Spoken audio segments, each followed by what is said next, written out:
Hello students, again we will discuss some questions from exercise 3.5. Exercise 3.5. Exercise 3.5 question number first and its second part is, which of the following pair of linear equations has unique solution, no solution, or infinite many solution? In case there is a unique solution, find its by using cross multiplication method. अगर unique solution है तो उसको cross multiplication method से find करना है। Equation first दिया है 2x plus Y equal to 5 और सेकेंड दिया है 3x plus 2y equal to 8। ये इक्वेशन फर्स्ट है, इक्वेशन 2 है। तो हमारी जनरल लीनियर इक्वेशन 2 वेरिएबल की है, तो फर्स्ट इक्वेशन को उससे कंपेयर करेंगे और सेकंड इक्वेशन को इससे कंपेयर करेंगे। तो फर्स्ट इक्वेशन को कंपेयर करेंगे a1x plus b1y plus c1 equal to 0।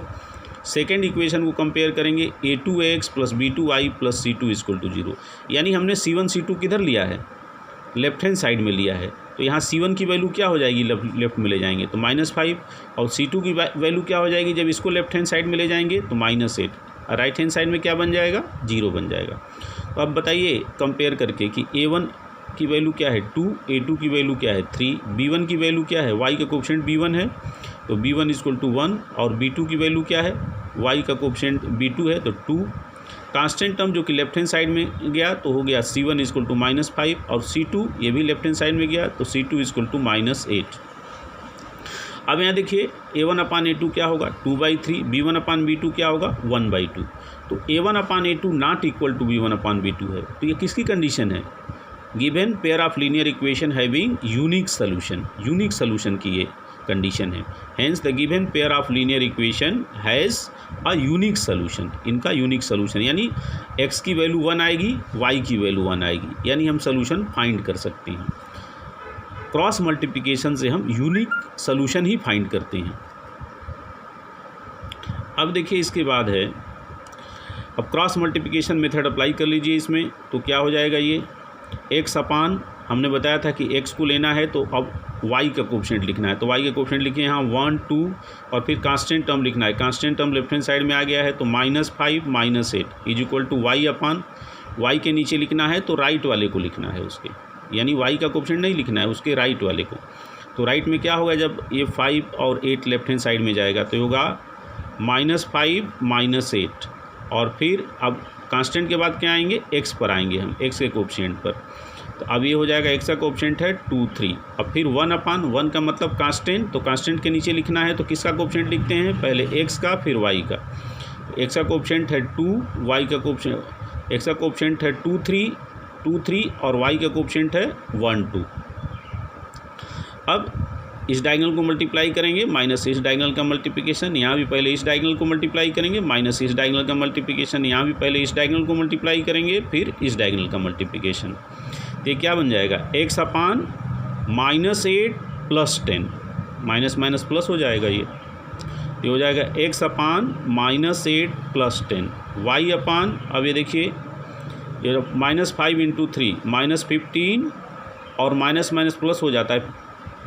इस डायगोनल का मल्टीप्लिकेशन माइनस, फार्मूले में ही माइनस है तो ये माइनस माइनस क्या हो जाता है, इसीलिए प्लस हो जाता है।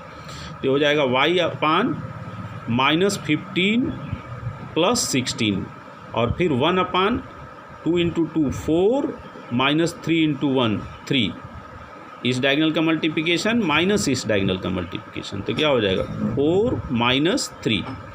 अब देखिए ये हो गया आपका x की वैल्यू यहाँ आ गई कितनी 2, -8 प्लस 10 क्या होता है 2, और फिर y अपान हो गया -15 प्लस 16 क्या हो गया यहाँ 1 हो गया, और ये क्या हो गया 1 अपान 1 हो गया 4 -3, 1 अपान 1 यानी 1। तो x की वैल्यू कितनी आ गई 2 को इधर मल्टीप्लाई कर दीजिए यहाँ पे, तो x की वैल्यू हो गई 2। y की वैल्यू कितनी आ गई, y अपान 1 है, ये भी 1 है इसकी वैल्यू, तो y की वैल्यू भी कितनी आ गई 1। तो यही इसका सलूशन होगा, x equal to 2 and y equal to 1। अब इसके बाद देखिए, for which value of a and b does the following pair of linear equation have an infinite many of the solution. X की कौन सी वैल्यूज़ के लिए इनके इनफाइनाइट मेनी सोल्यूशन होंगे। ए और बी के कौन सी वैल्यूज़ के लिए ये जो two pair of linear equation है, फर्स्ट पेयर है इसमें 2x + 3y = 7 और सेकेंड है in bracket a - b into x plus in bracket a + b into y = 3a + b - 2। तो इनका इनफाइनाइट मेनी सोल्यूशन होगा। अब ज़रा कंपेयर करिए, फर्स्ट इक्वेशन को कंपेयर करो a1x + b1y + c1 = 0। Second equation को कंपेयर करो a2x + b2y = c2। अब यहाँ हम c1 को पॉजिटिव ले रहे हैं और c2 को भी पॉजिटिव ले रहे हैं, यानी कंपेयर किससे कर रहे हैं इसका a1x + b1y = c1 और इसको कंपेयर किससे कर रहे हैं a2x + b2y = c2। तो वैल्यू बताइए a1 a2 की कितनी है। a1 की वैल्यू x का कोएफिशिएंट है 2, a2 की वैल्यू यहाँ x का कोएफिशिएंट है a - b, b1 की वैल्यू फर्स्ट इक्वेशन में y का कोएफिशिएंट है 3 और b2 की वैल्यू सेकेंड इक्वेशन में y का कोएफिशिएंट है a + b, c1 की वैल्यू यहाँ कांस्टेंट टर्म देखिए 7 है और c2 की वैल्यू c2 = है 3a + b - 2, ये c2 है।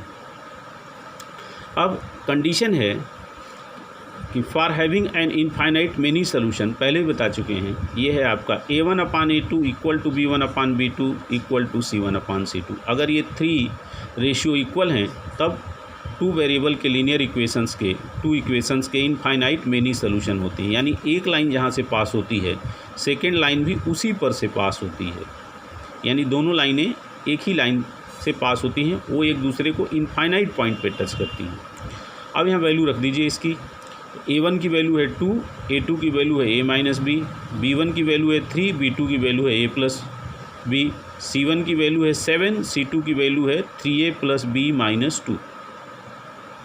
अब फर्स्ट और सेकेंड को ले लीजिए, तो फर्स्ट और सेकेंड को लेंगे तो क्या हो जाएगा 2/a - b = 3/a + b, इसको क्रॉस मल्टीप्लाई कर दीजिए, ये हो गया 2a + 2b = 3a - 3b। अब इसको सब लेफ्ट हैंड साइड में लेके ट्रांसपोज कर लीजिए, तो इसको जब सॉल्व करेंगे तो आ जाएगा a - 5b = 0, which is equation 1।